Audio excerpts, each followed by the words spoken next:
আমি ওই দিনই তোমার প্রেমে পড়েছিলাম, যেদিন তোমাকে প্রথম দেখেছিলাম।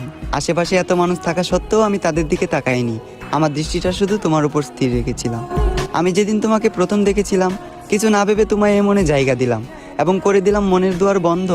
জেদ ধরলাম আমার শুধু তোমাকে লাগবে, কারণ আমি তোমার প্রেমে অন্ধ। ধীরে ধীরে আসক্ত হয়ে গেলাম আমি তোমার প্রতি। কখনো তুমি আমায় ছেড়ে যাবে না দিয়েছিলে এমন হাজারো মিথ্যে প্রতিশ্রুতি।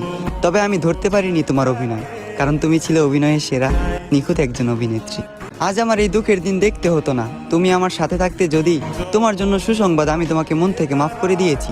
তবে তোমার জন্য দুঃখের সংবাদ এটাই, আমি আজও তোমাকে মনে করে কাঁদি। একদিন তোমাকেও যেতে হবে কবরে, দাঁড় করানো হবে হাসরে। একদিন তোমাকেও দিতে হবে হাজারো প্রশ্নের উত্তর পারি। সেদিন যদি আমার নিষ্পাপ চোখের পানি প্রশ্ন হয়ে দাঁড়ায়, তোমার সকল পুণ্যের কাজ যাবে বৃথা, তোমার পাপের পাল্লাটা হবে ভারী।